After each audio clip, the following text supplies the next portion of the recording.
the Pediatric Chiropractor. Hi, everybody. Welcome to the KC CHIROpulse podcast, brought to you by CATS Consultants. I'm Dr. Michael Perusich, and I'm joined by my guest host today, Dr. Kelly Fredricks. Kelly, how are you? I'm great. How are you? I'm fantastic. So I appreciate you coming on today. You and I talk frequently. In fact, we're almost neighbors because we live very close to each other. But and by the way, everybody, Kelly is my chiropractor. So, one of the reasons why I wanted to talk today was because you have a pediatric practice. I had a pediatric practice, and we get a lot of questions and things from doctors out there who are always asking questions. What's it like to be so laser focused in your practice in such a cool, fun specialty? Those are my words. Yeah, it is. It is very fun. Every day is so different. And we also say that every shift almost has its own personality. So that's true. When we have our afternoon shifts, that's when all the families are coming. That's when the kids are coming after school. It's crazy town. And it's so fun. You never know what each day is going to bring. You have to have a ton of energy, and your staff has to have a ton of energy because you have to be ready for what's going to come. But we love it. It's much fun. Right. Everybody always asks, do I need to go get certified in pediatrics and so forth? And, personally, I think as a chiropractor, I think you're pretty well equipped to treat kids. But I do think that intensive study in really understanding the healthcare, the natural healthcare of kids is incredibly helpful, as well as gives you a little bit more authority. And you've had some great additional training, just like I have. And how has that helped really develop your practice and your experience? It's been critical. I actually did a lot of my training when I was in chiropractic school. So I started my ICPA modules while I was at Palmer, and I really didn't know what I was doing at that time because I hadn't been in patient care. I had obviously been with kids a lot, earlier before then, but once I got into practice, I felt like just having that baseline knowledge from ICPA was so great. And then once I started practicing and getting my hands on kids, then I started fine tuning that and tweaking it and going back for more and back for more, because there's just so many new things that come up. And honestly, since I graduated, I feel like the kids have changed significantly. I mean, we just went through the pandemic, which has made a huge difference in the babies that I'm seeing, in the kids that I'm seeing, everything from, the way that they had to go through school to all the new technology. It's a totally different game. So you always have to be upping your game and always be growing in your knowledge, because you never know what's going to change from year to year. Well, you're absolutely right. Not only is it evolving the way you just said, just, things change over time. And I think the pediatric practice changes quite a bit over time, but your kids change over time too. So you start out with a new baby who's maybe 3 months old, and 5 years from now, when they're 5 years and 3 months old, that's a totally different patient. It is. Yeah. And it's funny that you say that, because I am now into 9th year of practice. So when I first started, it was like I had a bunch of kiddos that were just starting kindergarten, and now those kids they're driving, they're graduating, they're getting into high school sports, they're going to college, and it's so fun to watch them come in the door, and all of a sudden you remember little Tommy, who was 5 and now is driving and talking to me about girls.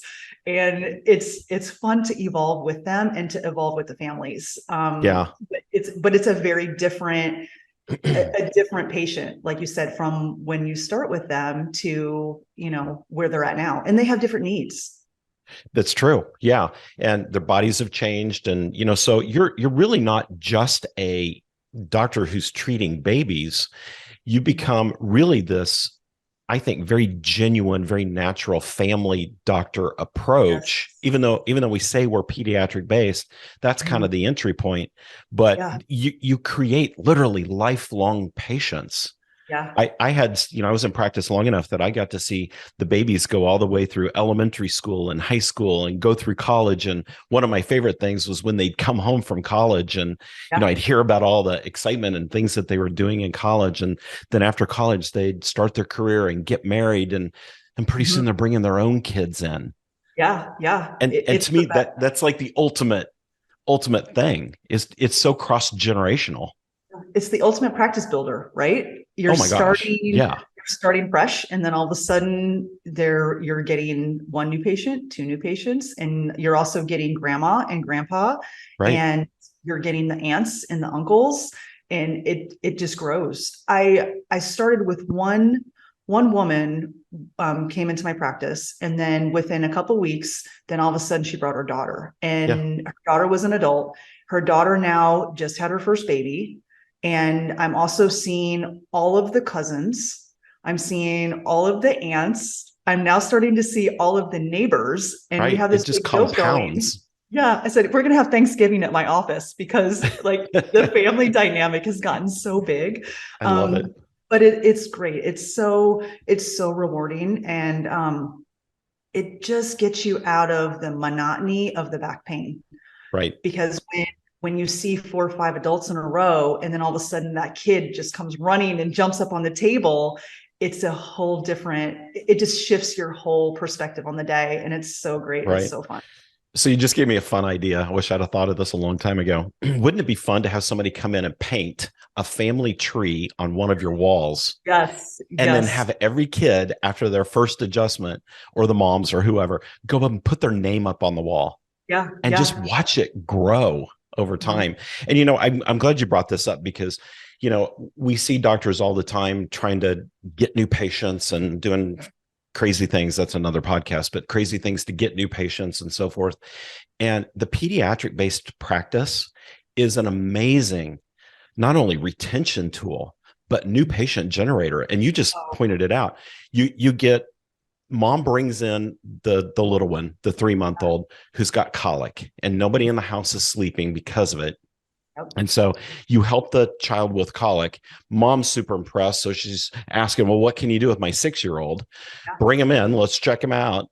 You get the 6-year-old then in under care. And then before you know it, mom's in care. Yeah. And dad's impressed. He's at home. You haven't even seen dad yet. Dad's totally impressed because now he's sleeping again. Yeah. Mom and the kids are happy and excited about what's happening at the chiropractic office. And who's the hardest new patient to get and keep? Dad's. Then the dad comes in on his own admission. And all of a sudden you've got an entire family. And once you get the whole family, at least this was my experience. Once you have the whole family, you've got them for life. You got them for life. Yes. Yeah. Yes. I agree. Yeah. I have one larger adjusting room, which we call the family room. Yep. And often it's mom, dad, 2 kids, 3 kids, now sometimes 4 kids, all coming together for one appointment. So you imagine from a time perspective, you're now putting mom and kid, dad and kid all together in your schedule. You're double booking your times, you're triple booking your times. You don't have to change out the table, move from room to room. Right. It's just much easier, right? You just say next. And it is. And the kids are so fun. Yeah. Yep. The kids are so fun. Wonderful. It was the best decision I ever made to really hyper niche into pediatrics and family. Right. Yeah, I totally agree. And, going back to the extra education and the certifications and the diplomates and those kind of things, I went through all that too. Part of what I enjoyed about that process, the knowledge building process, was those are CEUs that are totally different than what most CEUs are. They're fun. They're not CEUs where you're fumbling with your phone or you've brought your iPad and you're watching a show in the back or reading a book. You're literally paying attention and involved and truly learning. And you take away so many great jewels and nuggets from it. So yeah, absolutely. And it's so great that so many of them are online now. So you can do everything virtually, and it's things that, like you said, you don't get bored with it. There's always something new to learn. Right. And kids come in with so many different things. You might see colic and earaches and constipation and failure to thrive. And, then they get a little bit older and they start playing sports. And now you're seeing the sports injuries Yes. and Yes. Ankle sprains, right. knees. I've got baseball players that it's, they're pitchers. So you get shoulders, you've got knees, you've got ankles. Also, unfortunately, one of the bigger things that we're starting to see is anxiety and stress in our Sure. teens. Sure. So, we're really focusing heavily on the nervous system based chiropractic and what we can do to help them just handle all of the stressors that they're getting coming day to day. So it's Right. a huge, it's not just colic and constipation anymore. It's a lot of Right. things. It's a lot of different things. Yeah. Mm-hmm. And it's a lot of fun. I saw a lot of kids. In fact, we had a special program for kids on the spectrum. And oh my gosh, I loved working with those kids. They were so fun, especially the autistic ones. And you think of autistic kids, sometimes you would think they'd be very difficult to work with. They're not. One of the most rewarding things I ever did. And in fact, one of my favorite, this isn't autism, but one of my favorite chiropractic stories just in my entire career was I had this, I think she was 5 or 6. The mom brought her in. They'd been everywhere. This poor little girl wet the bed every single night, sometimes more than once. And they'd tried medications. They'd tried hypnotherapy. I mean, they tried everything under the sun. They'd even tried chiropractic before, but then they heard about our clinic being more pediatric focused. So she brought her in. We adjusted her like 3 times and they came in. Mom is just crying. She comes in and says, I can't believe it. We've gone a week without wetting the bed. This poor little girl couldn't spend the night at grandma's house anymore. She couldn't spend the night with friends. And within just a few weeks, literally, she wasn't wetting the bed any longer. And here's the final point.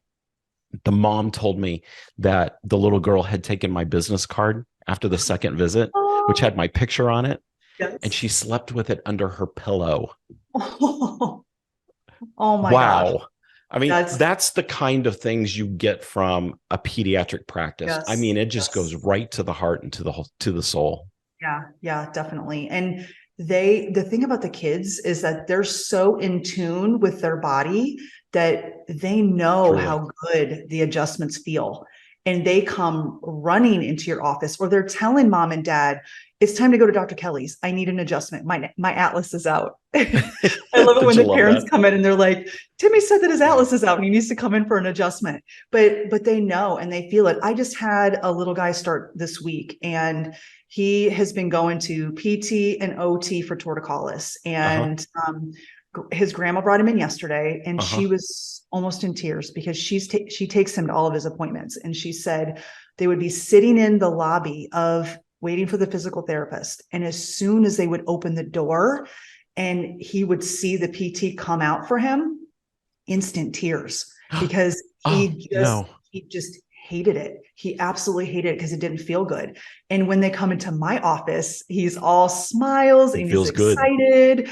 And he just loves it. And she was so grateful because she felt like, even though they understood that the body work was important, that he just didn't like it. And this he likes, and he knows how good he feels after he gets adjusted. So it was special. The grandma was very grateful. Oh, I love that. Well, and the atmosphere in your office and your staff is just amazing too. So it's high energy and very fun. It is. What would you recommend to somebody who calls up or, just wants to know in general? I'm thinking about moving my practice more in a pediatric direction. I can't talk today. What would you recommend? I mean, what are the first steps in your opinion?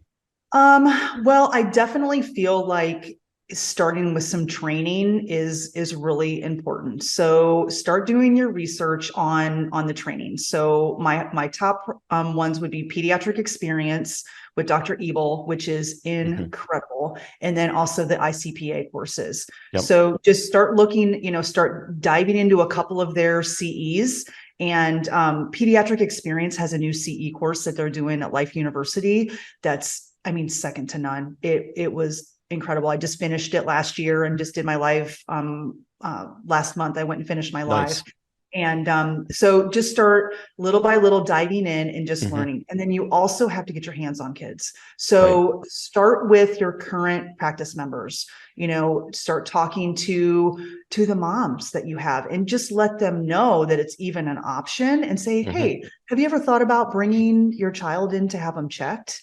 And because I promise you, they've never thought about it. A lot of people just don't even understand that it's possible for kids to get adjusted because they're thinking of how they're getting adjusted as an adult. Sure. And pediatrics is totally different. It's Totally very different. light. It's very gentle. So, just start talking to moms, but then you also have to educate yourself on why kids would come in for chiropractic because it's not neck pain, back pain. So it's very different. So, start telling those new moms that, if the kids are constipated, it's a great time to come in and have them checked. If they're having stomach issues, have them checked. Sleeping is a huge one. If they're not sleeping well at night, then just a really good spinal check is huge because I promise they've got some stuff going on in the upper cervical spine that you could be a huge help with. So start with your current practice members and then just start talking to them about it and start getting those kids in for spinal checks. Yeah, absolutely. And you brought up a good point. Talk to the moms. Every day before your day starts, look at your schedule, see who's coming in that day. Yeah. See who the moms are that have kids, dads too, but moms are usually more the decision maker when it comes to health. But look at your schedule and see who's coming in and then start talking to the moms about their kids. Hey, how are the kids? What are they doing? Oh, they just started school. Great. Are they carrying backpacks? Did you know schools don't do posture checks and posture evaluations anymore? Bring them in sometime. We do that here. It's a simple conversation. Plus you just get to know your patients a little deeper. And when you show interest in their kids, wow, they listen to you. And all of a sudden you really are building that authority with your patients. Well, and it changes the table talk too, because, you feel like you're getting all the time, almost asking the same questions over and over again. And then your patient starts to get bored and they start to wonder, why am I coming anymore? So if you change that up and have a completely different conversation, then it's almost like you're reactivating their care. And another easy thing that just came to my mind is start inviting those moms to bring the kids with them to their adjustments. Because once those kids start seeing, what are you doing to my mom? And they start asking questions and then they want to start helping you. And, if you're doing drop table work, they love putting their hands up there and you can get them involved. And then before you know it, the kids are wanting to jump up on the table and they're wanting to get adjusted too. So that's probably the easiest way is just inviting the moms to bring the kids to the practice. And it's also important too, that moms can understand that they don't have to find a babysitter to come to get their adjustment. If they can bring the kids with them, they're less likely to cancel their appointments. Absolutely. And it's just a huge burden off their shoulders to know, okay, I can do self-care and also bring my kid along too. Right. And kids, I always loved it when the little kids would ask questions. Yes. Dr. Perusich, what are you doing? What are you doing with mom's feet? And let me see what you're doing. And they really just kind of keep the conversation going, they do. Which is so fun. They want to help. And then they go home and they start playing chiropractor at home. And then they start telling dad to lay face down on the bed, dad. And then they're moving legs and doing all the checks on them. That's so fun. Naturally to them. That's so fun. And then they get about the point where they're a senior in high school and they start asking you questions about what does it take to be a chiropractor? A chiropractor. Yeah. And I probably had a dozen kids that went on to chiropractic school and became doctors. Yeah. And that's the ultimate compliment, I think. It is. I mean, what better way to grow our profession than start them early, because then they already know what chiropractic is about and it makes them going into their own practice so much easier. Exactly. Kelly, thank you so much for being on here today. It's always fun talking to you. I know we talk all the time, but this is a blast. I love it. Let's do it again. Yes. Awesome. All right, everybody. If you haven't done this already, go to katzconsultants.com. Check us out. We've got all kinds of free downloads and things on there. Most importantly, if you want to talk about your practice and where you're at and how we might be able to help you, whether you want to go in the direction of pediatrics or some other kind of niche or just a general chiropractic practice, or maybe you want to convert to cash, call us. Let's talk about your practice. You can jump on my schedule. We love to talk to you guys out there. We do that for free because we like to give back. So from all of us here at Katz Consultants, thanks for tuning into the KC CHIROpulse podcast. We appreciate you, and we'll see you next time. Bye.